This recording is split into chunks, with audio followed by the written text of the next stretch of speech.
You may think sitting down immediately after a full meal is too small to matter, but the body notices repetition. The signal is often the heavy, foggy, snacky feeling that arrives after lunch. Most people blame willpower, age, or a chaotic schedule. But the useful question is how working muscles can help the body handle the glucose arriving from food. This episode is not about becoming perfect. It is about making one thing easier: make a short post-meal walk feel automatic.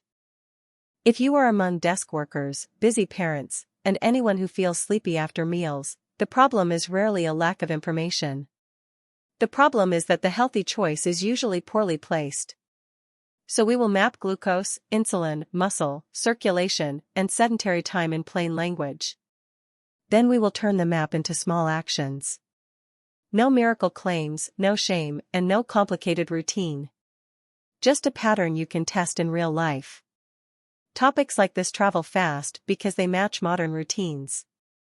People sit longer, sleep later, snack faster, and outsource more decisions to devices. That makes sitting down immediately after a full meal feel normal. Viral content often captures the anxiety. This episode keeps the practical part. Do not copy the most extreme story in the comments. Start with the version of make a short post-meal walk feel automatic that fits your real day.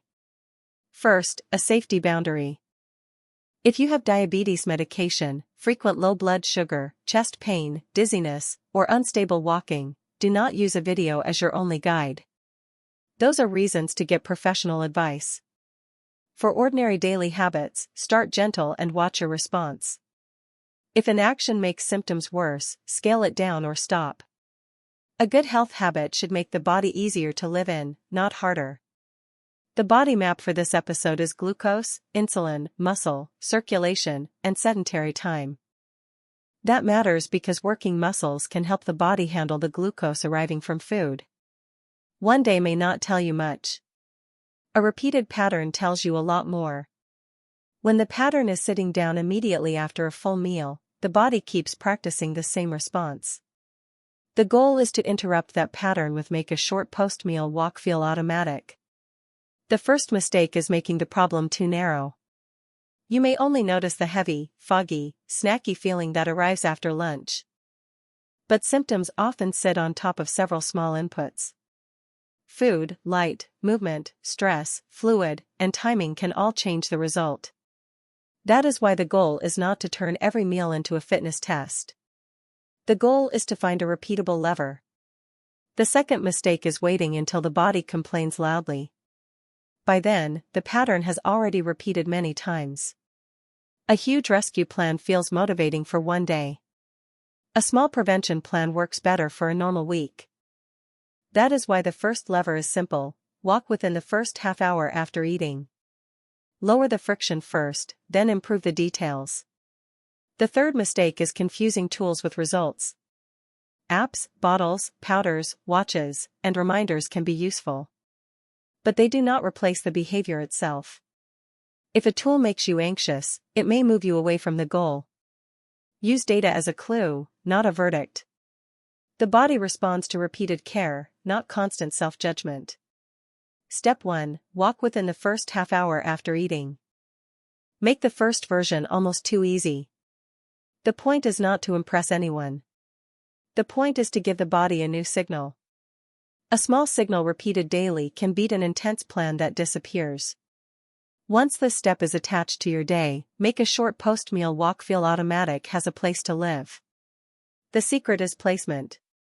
Put the action next to something you already do. A meal, a meeting, a kettle, a shower, or a morning alarm can become the trigger. When the trigger is clear, you do not have to negotiate with yourself. The routine becomes less dramatic and more automatic. That is exactly what ordinary health habits need. Step 2. Use a pace where conversation is still possible. Many people make healthy actions too intense too soon. Then the habit becomes something the body wants to avoid. For this episode, gentle consistency matters more than dramatic effort. If the action leaves you worse, reduce the dose. The best daily version is the one you can repeat tomorrow. Use the conversation test. If you can still speak in short sentences, the intensity is usually more sustainable. You should feel nudged, not punished. A nudge is easier to repeat. Repeating the nudge is what changes the pattern. Do not chase a heroic day, build a normal week. Step 3. Split the walk into several tiny loops when the day is crowded. A busy day is not a failed day. It simply needs a smaller version of the habit. Short actions can still change the signal the body receives. Several small resets often fit better than one perfect block. The body cares that the pattern changed, not that it looked impressive.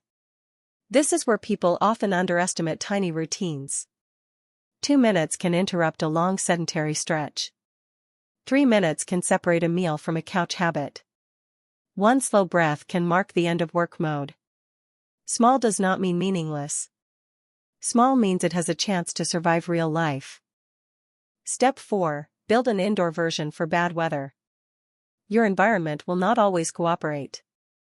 Weather, travel, deadlines, and family schedules will test the routine.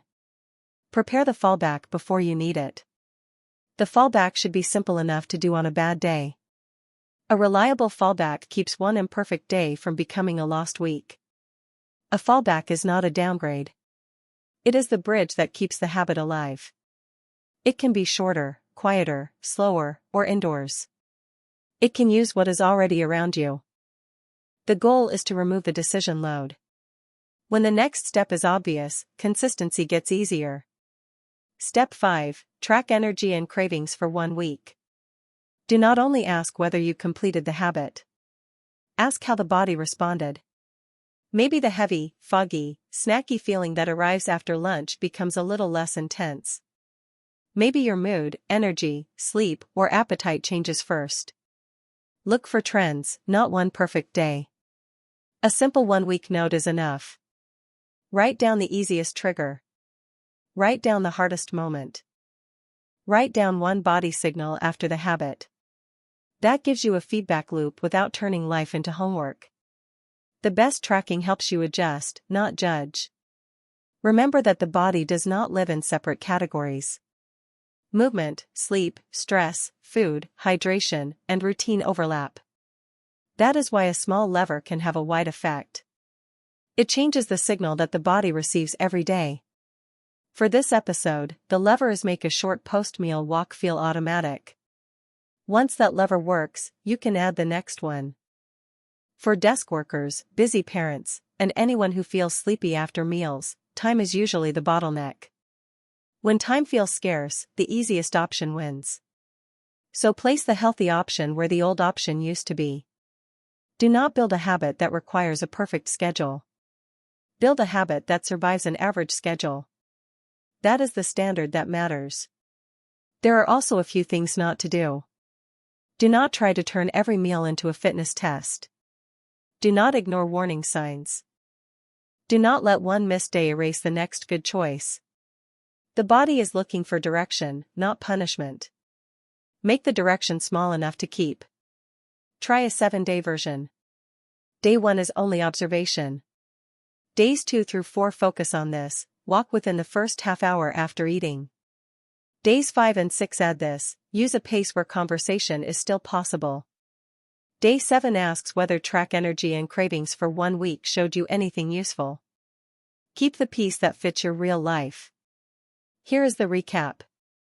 Do not stare only at the heavy, foggy, snacky feeling that arrives after lunch. Look at the full map: glucose, insulin, muscle, circulation, and sedentary time. Do not try to turn every meal into a fitness test.